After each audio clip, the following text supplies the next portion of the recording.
With me now here in the studio, back at US Vets TV, is Anthony Eiland, who's lead program facilitator and instructor at eAdvantage, the VA Business Accelerator. Anthony, thank you for joining us. Thank you for having me here today. Tony. Give us some perspective. What is eAdvantage? Well, eAdvantage is a IT firm that was established approximately 11 years ago. That the owner of the company is a catastrophically disabled Army veteran who found a passion for assisting service-disabled veterans.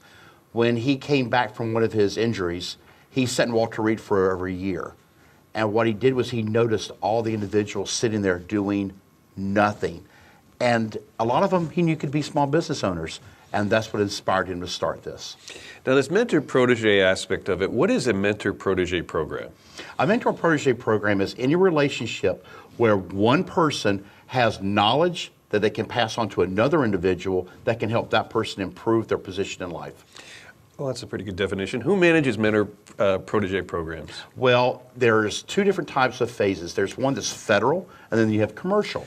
The federal, it focuses primarily on government rules for contracting, for procurement.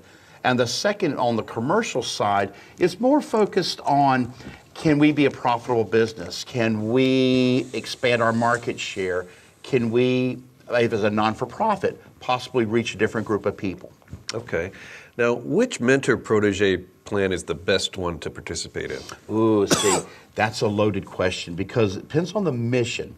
If you are a group, let's say you're a non-for-profit, and your focus is, I want to get more people or I want to reach a particular mission, then a mentor-protege program going through just personal, one-on-one would be valuable. And it doesn't have to have established rules and procedures and protocols outside of what you create.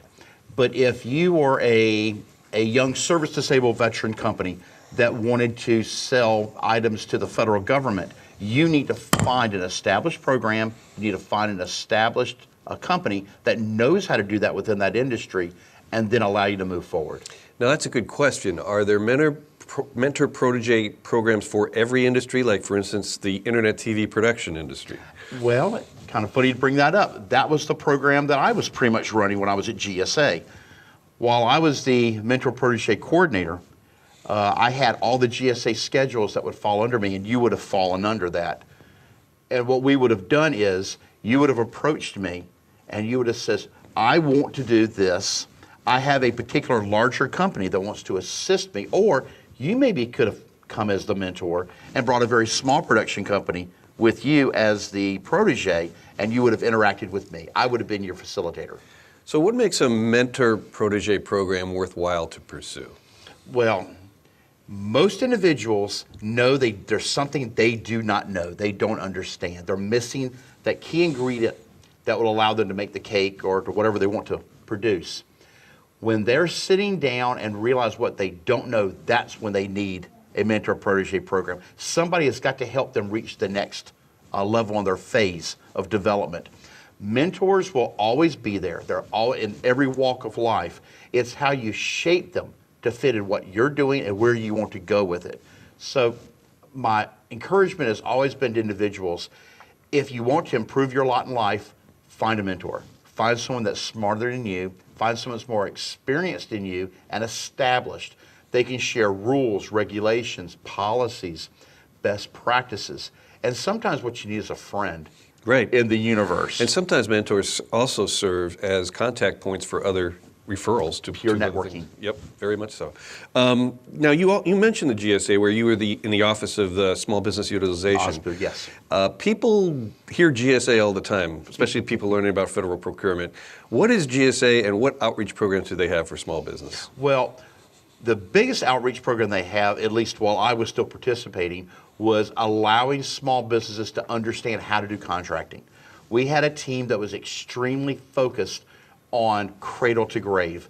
You're a brand new company that wants to go into federal contracting. So what we would do is we would sit you down and educate you on the entire policy and work you to that end point where you'd get your first schedule and get your first contract. Interesting. I'm going to open it up for questions. Al, I was taking some of these questions off the web here, but Al, do you have any questions for Tony?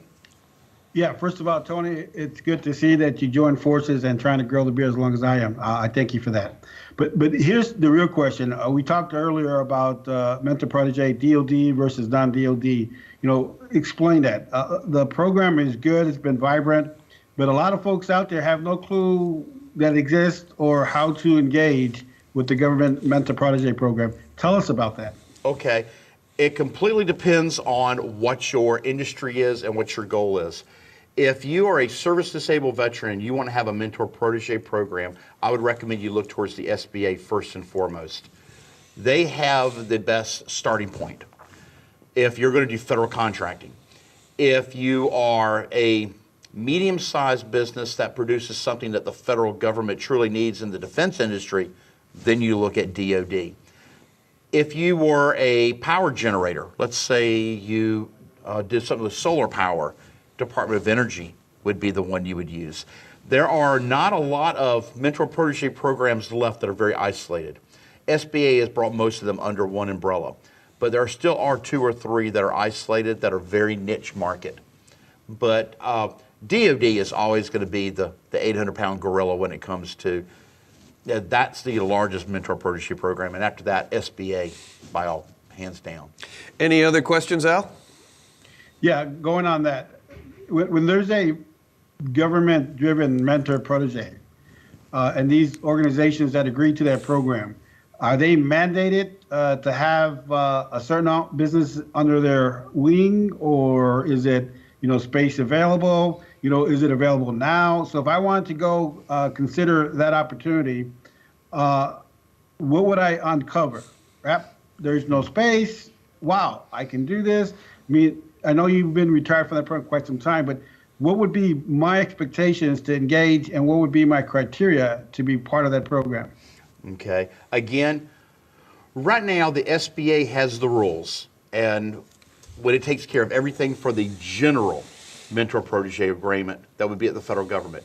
But to answer your question about specific, the last time I checked, Department of Energy is the only one that has a true mission-driven, that it's energy related, very, very focused, and it has a small participation group.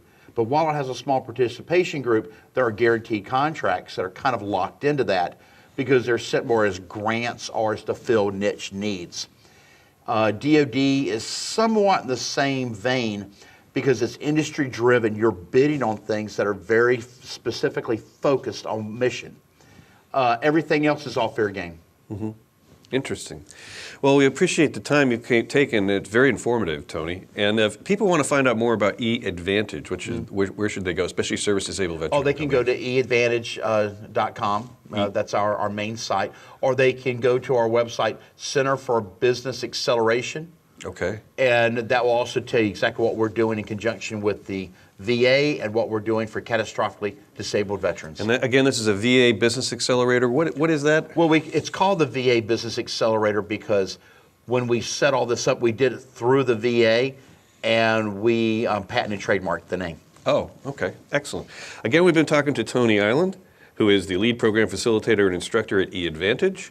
That's eAdvantage.com. Mm-hmm. Thank you for joining us, Tony. Thank you for having me.